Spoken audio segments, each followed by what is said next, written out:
ഭിന്നശേഷിക്കാർക്കായി പാലക്കാട് നഗരസഭ നിർമ്മിക്കുന്ന കെട്ടിടത്തിന് RSS നേതാവ് ഹെഡ്ഗേവാറിന്റെ പേര് നൽകുന്നതിൽ യുവജന സംഘടനകളുടെ പ്രതിഷേധം. യൂത്ത് കോൺഗ്രസ് ഡിവൈഎഫ്ഐ പ്രവർത്തകർ നടത്തിയ പ്രതിഷേധത്തിൽ സംഘർഷമുണ്ടായി. എന്നാൽ തീരുമാനത്തിൽ നിന്ന് പിന്നോട്ടില്ലെന്നും ആരെതിർത്താലും തറക്കല്ലിടുമെന്നും നഗരസഭാ ചെയർപേഴ്സൺ പ്രമീള ശശിധരൻ വ്യക്തമാക്കി. രാജ്യത്തിന്റെ ചരിത്രത്തെ തന്നെ വളച്ചൊടിക്കാനുള്ള BJPയുടെ ശ്രമമാണ് പാലക്കാട് നടക്കുന്നതെന്ന് പ്രതിഷേധക്കാർ ആരോപിച്ചു. നഗരസഭാ നടപടിക്കെതിരെ നിയമ നടപടി സ്വീകരിക്കുമെന്ന് പാലക്കാട് MLA രാഹുൽ മാങ്കൂട്ടത്തിൽ പറഞ്ഞു. നഗരസഭ ഒരു സ്ഥാപനം കൊണ്ടുവരുമ്പോൾ പ്രതിഷേധിക്കുക എന്നുള്ളത് അവരുടെ ധർമ്മമാണ്. ഞങ്ങൾ അതിനെ നടത്തിക്കൊണ്ടുപോകുക എന്നുള്ളതാണ്. അതിൽ യാതൊരു സംശയമില്ല. ഈ സ്ഥാപനം ഇവിടെ വന്നിരിക്കും. ഡോക്ടർ ഹെഡ്ഗേവാറിന്റെ പേരിൽ തന്നെയായിരിക്കും ഈ സ്ഥാപനം ഇവിടെ ഉള്ളത്. 200-ഓളം ഭിന്നശേഷി കുട്ടികളെ ഏറ്റവും കൂടുതൽ മുനിസിപ്പാലിറ്റികളിൽ സംരക്ഷിക്കുന്ന ഒരു മുനിസിപ്പാലിറ്റിയാണ് പാലക്കാട് മുനിസിപ്പാലിറ്റി. ആ മുനിസിപ്പാലിറ്റിയിലെ ഇത്തരത്തിൽ ഭിന്നശേഷി കുട്ടികൾക്കും അവരുടെ അമ്മമാർക്കും വേണ്ടിയിട്ട് ഒരുപാട് സ്ഥാപനം തുടങ്ങുന്നതിന് ആരെതിർത്താലും ഇത് ഇവിടെ നടത്തിക്കൊണ്ടുപോകും എന്നുള്ള ഉറപ്പ് തരികയാണ്. എവിടെയാണ് ഹെഡ്ഗേവാർ ഉള്ളത്?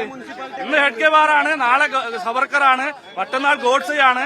രാജ്യത്തിന്റെ ചരിത്രത്തെ ആകെ RSS എപ്രകാരമാണ് വളച്ചൊടിക്കുന്നത്. ആ രീതിയിൽ ഈ പാലക്കാടിന്റെ ചരിത്രത്തിൽ ഒരു പ്രസക്തിയുമില്ലാത്ത, രാജ്യത്തിന്റെ ചരിത്രത്തിൽ എവിടെയുമില്ലാത്ത ഒറ്റുകാരുടെ സംഘത്തിന്റെ ജന്മം നൽകിയ ഈ ഹെഡ്ഗേവാറിന് നാമധേയം ഇവിടെ നൽകാൻ ഞങ്ങൾ അനുവദിക്കില്ല. നിയമ രീതിയിലല്ല പോയിരിക്കുന്നത്. ഇങ്ങനെ ഒരു ബഡ് സ്കൂൾ വരുന്നു എന്ന് നമുക്ക് എല്ലാവർക്കും സന്തോഷമാണ്. ഇങ്ങനെ വേണം, ഈ ഒരു സ്ഥലത്ത് വേണ്ടതാണ്. പക്ഷേ ഇവര് സ്വന്തം ഇഷ്ടാല് ഇവര് പെട്ടെന്ന് ഒരു സുഖവാദത്തിൽ ഇന്നലെ വൈകുന്നേരമാണ് ഒരു RSS സ്ഥാപകന്റെ പേരിട്ടിരിക്കുന്നത്. അവർ എത്രയോ നല്ല നമുക്ക് നമ്മുടെ ഒരു രാഷ്ട്രപതിയുടെ പല പേരുകൾ അവർക്കിടാം. പക്ഷെ തികച്ചും ഒരു രാഷ്ട്രീയമാണ് അവർ കളിച്ചിരിക്കുന്നത്.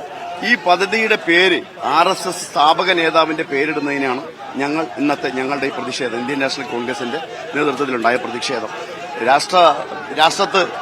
രാജ്യത്തിന് വേണ്ടി ജീവത്യാഗം ചെയ്ത എത്രയോ നേതാക്കന്മാരുണ്ട്. അവരുടെ ആരുടെയും പേര് വെക്കണം. നിയമപരമായിട്ട് നമ്മൾ പോകുന്നുണ്ട്. കാരണം ഇതിനകത്ത് ബേസിക് വയലേഷൻസ് നടന്നിട്ടുണ്ട്.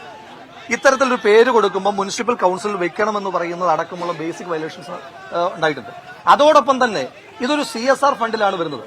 ആ സ്ഥാപനത്തോട് ഞങ്ങൾക്ക് ചോദിക്കാനുണ്ട്, ഈ രാജ്യത്തെ വിഭജിച്ച ഹെഡ്ഗേവാറിന്റെ പേരിലാണോ നിങ്ങൾ ഈ സ്ഥാപനത്തിന് പണം കൊടുക്കുന്നതെന്ന് ഞങ്ങൾ ആ ഓഷ്യാനസ് എന്ന് പറയുന്ന കമ്പനിയോടും ചോദിക്കുവാൻ ആഗ്രഹിക്കുന്നുണ്ട്. അവർക്ക് ഞങ്ങൾ കത്തുകൾ എഴുതും.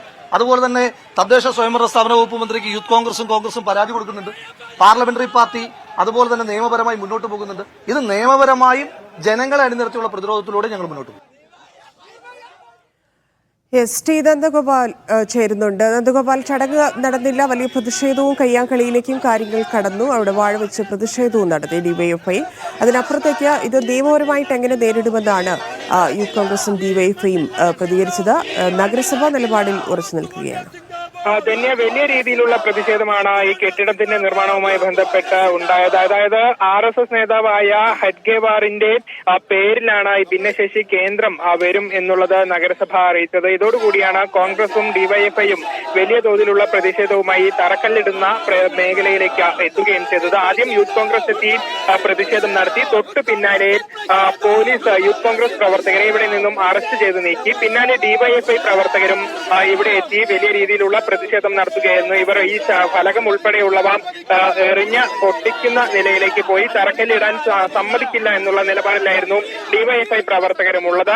പിന്നീട് ഇവരെയെല്ലാം പോലീസ് അറസ്റ്റ് ചെയ്ത് നീക്കുകയും ചെയ്യുകയായിരുന്നു. ഏതായാലും BJP തങ്ങളുടെ നിലപാടിൽ നിന്നും പിന്നോട്ട് പോകില്ല എന്നുള്ളത് നഗരസഭ അധ്യക്ഷ തന്നെ വ്യക്തമാക്കുകയും ചെയ്തിട്ടുണ്ട്. എന്ത് സംഭവിച്ചാലും ഈ പേരിൽ തന്നെ കെട്ടിടം ഇവിടെ ഉയരും എന്നുള്ളതാണ് നഗരസഭ അധ്യക്ഷ തന്നെ പറയുകയും ചെയ്യുന്നത്. ഇവർക്ക് BJP കൌൺസിലർമാർ പ്രതിരോധിച്ചുകൊണ്ടാണ് ഇവർ ഈ തറക്കല്ലിടൽ ചടങ്ങ് നടത്തുകയും ചെയ്തത്. ഏതായാലും അടുത്ത ദിവസം നടക്കുന്ന ഈ കൌൺസിൽ യോഗത്തിൽ ഉൾപ്പെടെ വലിയ രീതിയിലുള്ള ഒരു പ്രതിഷേധം ഉണ്ടാകും എന്നുള്ളതാണ് മനസ്സിലാക്കുന്നത്. അതിനൊപ്പം ഇന്നിപ്പോൾ നഗരസഭയിലേക്ക് ഏതാണ്ട് 12:30യോടുകൂടി കോൺഗ്രസിന്റെ നേതൃത്വത്തിൽ മാർച്ച് നടത്തുന്നുണ്ട്. ഇവിടെ ഹെഡ്ഗേവാറിന്റെ കോലം കത്തിക്കുമെന്നുള്ളതാണ് കോൺഗ്രസ് അറിയിക്കുകയും ചെയ്തത്. അങ്ങനെ വരും ദിവസങ്ങളിലും ഇതുമായി ബന്ധപ്പെട്ട വലിയ പ്രതിഷേധങ്ങൾ ഉണ്ടാകുമെന്നുള്ളതാണ് നിലവിൽ നമുക്ക് മനസ്സിലാക്കാൻ സാധിക്കുന്നത്.